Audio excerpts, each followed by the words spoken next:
9, a string of tornadoes is ripping through Tornado Alley with active warnings in effect from Wichita Falls, Texas to Lincoln, Nebraska. We'll have full coverage tonight on Fox 44 News. Good evening, I'm Danielle Grossman. Thank you for choosing Fox 44 News Baton Rouge tonight. New information on the police investigation into L. Collins and his former girlfriend, murder victim Brittany Mills. BRPD confirmed to Fox 44 less than an hour ago that Collins is not the father of Mills' child, who was unborn at the time of the attack and was delivered in an emergency life-saving operation from the dead mother's body. So far, there's no word yet into who the actual father is, and L. Collins himself is not considered a suspect at the time. No team picked him up until the weekend's NFL draft, but if his name is positively cleared, he could sign a 3-year contract as an undrafted free agent. And we've also learned what happened to the little girl who went missing over the weekend after her mother was shot and killed. Akeliana Latham was taken from her mother, Taylor Latham, early Saturday morning by a man and woman, Curtis King and Daria Thomas. They dropped her off at the Women's Help Center around 1 yesterday. That's when police reported her as safe. King and Thomas are both charged with aggravated kidnapping, and King is no stranger to the law after being charged in 2013 with second-degree murder of his 6-month-old son. Police still don't know who shot and killed Taylor Latham. If you have any information, call Crime Stoppers at 344-STOP. Tonight, a celebration in the midst of sorrow for a local baseball team. The Redemptress Wolves baseball team's playing in what could be the last sports game of the school and what is their last home game ever. Over 500 spectators, that includes friends and family, showed up to see the players. One special group was the team of 1965 who won the state championship. The team MVP says it's a bittersweet reunion. It's a two-edged sword. It's good to be out here to see old friends and get together, but it's a sad note that Redemptress is having to close. The baseball team of the 60s had to practice on the football field. The team's playing in the second round of state playoffs.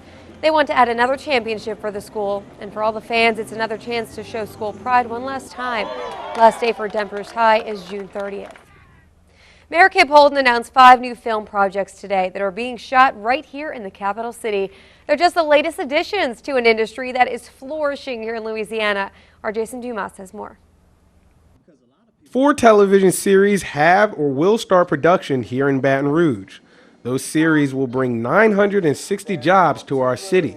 It has also just been confirmed another production, Parallax, is set to begin filming in June. Let me thank all of those great companies for coming here and making a difference in the quality of life for so many, but also showing people that we are a worthy city and a worthy state for them to have productions in. Mayor Holden also added, not only does this booming industry help people in its own industry, but it has a ripple effect through the entire city.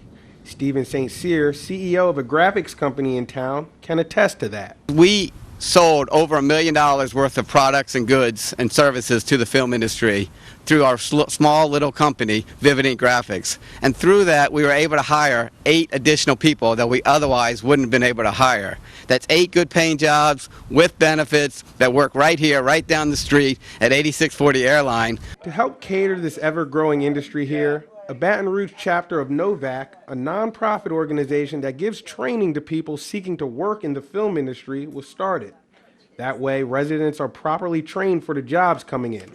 But with some lawmakers attempting to limit the industry's operations here, local success stories like Pamela Turner may have to leave her hometown that has been tabbed Hollywood South. I would have to pack my bags and go and move with the industry because it's like I'm trying to have continuous work, and if I can't get work here, I have to go somewhere else to survive. So that's why we need the legislators to understand that if you cut this or cap this or whatever you do with this, it's going to have some type of effect. In Baton Rouge, I'm Jason Dumas, Fox 44 News.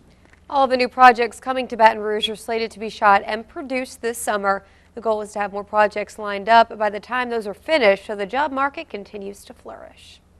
St. George supporters are nearing their deadline for getting the signatures they need to create a new city. They need 2,700 names. They tell us they're just 500 away from that goal, and they're fundraising and going door to door to get those signatures by the end of May. Spokesperson Lionel Rainey says this whole ordeal has been made difficult for political reasons. We know that the city of Baton Rouge is going to file a lawsuit to try to prevent the people from being able to vote. We don't think that's going to fly. I don't believe any judge is going to be the judge who wants to stand up and say, I'm going to stand in the way of democracy and I'm going to stand in the way of our democratic process. Rainey also tells us he's fully confident that the proposal will end up on the ballot. New information about the European plane crash that killed all 150 people on board. French investigators today reported that co-pilot Andreas Lubitz practiced tricking the autopilot computer so they would not take over flight controls and prevent the plane from crashing. He did that practice run just hours before on the same plane with the same crew. Then on the return trip, he crashed into the side of the mountain, killing everyone on board instantly. Well, we're tracking the situation in Tornado Alley, and now this is astonishing video from our news partner at K4, whose storm chaser watched a tornado from right in front of him. Check it out. I got trees coming down on me and power flashes. I got to back out of here. Flashes in front of me. And in Oklahoma, they're still facing tornado warnings and severe storm damage across their capital of Oklahoma City. That system stretches from southwestern Texas all the way to Nebraska. Now let's go to Chief Meteorologist Jesse Gunkel. Jesse, is that storm system heading our way? No, it is definitely not. This is going to stay well outside of our viewing area. As you notice, a little bit of cloud cover across northern Texas and even across the Shreveport area up towards Texarkana. Everything is sliding up towards the northeast, almost in a northern direction. And that's why we're continuing to see a lot of those storms across northern Texas, Oklahoma, and all the way up through Kansas and Nebraska. But for us, it's going to be a pretty quiet evening out here. As you notice, the clouds have broken up, pretty pleasant outside. The winds have died down. Official high today was 85 degrees, so right on the mark. Very seasonal for us. We're going to continue to see pretty seasonal and average temperatures heading into this upcoming Mother's Day weekend. Right now we sit at 74. 74 also in Lafayette, a little bit warmer in New Orleans at 76. For us tonight, we're just going to call for a few clouds out there, nice and dry. By the time you wake up, look for those temperatures sitting in the upper 60s, a little bit on the muggy side. Look for some clouds to return tomorrow afternoon and just a slightly higher chance of rain during the afternoon. We're still calling for spotty storms, but again, just a little better chance for some afternoon showers. We'll talk more about that coming up in just a bit. Danielle? Well, in tonight's Crime Tracker, Baton Rouge police are asking for your help solving a burglary.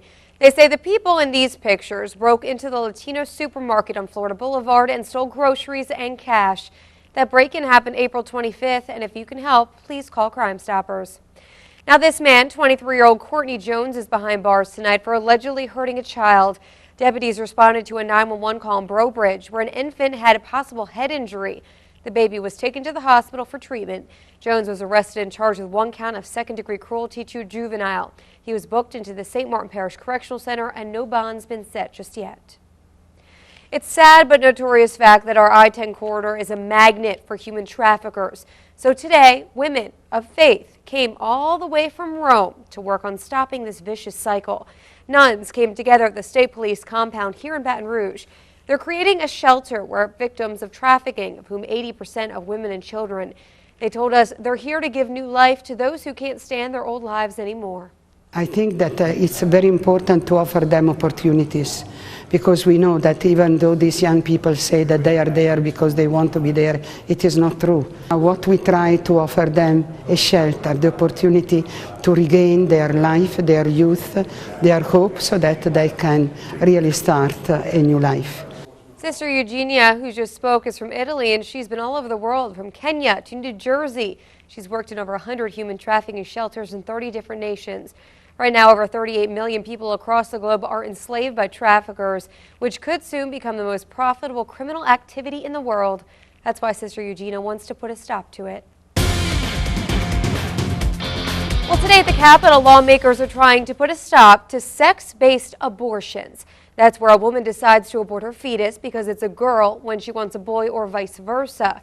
State Representative Lenore Whitney introduced the bill today and made controversial remarks about the hundreds of millions of female fetuses aborted in Asian countries because the parents wanted boys instead. Louisiana is on the front run of a pro-life state, that we just really want to make sure that this does not become the practice and that we do not want to discriminate against the baby girls. Whitney says there's no evidence that sex-based abortions are happening right now in our state. so she's introducing the bill to keep it that way. And another proposed bill was considered today that would add a new vaccine requirement for school-aged kids. State Representative Jerry Truck Gisclair wants teens to get the meningitis vaccine, which prevents certain dangerous brain infections. The CDC agrees with him. They recommend the shot for all teens because meningitis can cause permanent nerve damage, paralysis, even death. Right now, that bill's still being considered by the House Education Committee.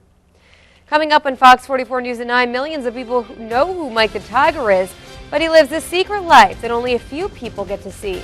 We'll give you an exclusive look into the life of LSU's mascot. Stay with us.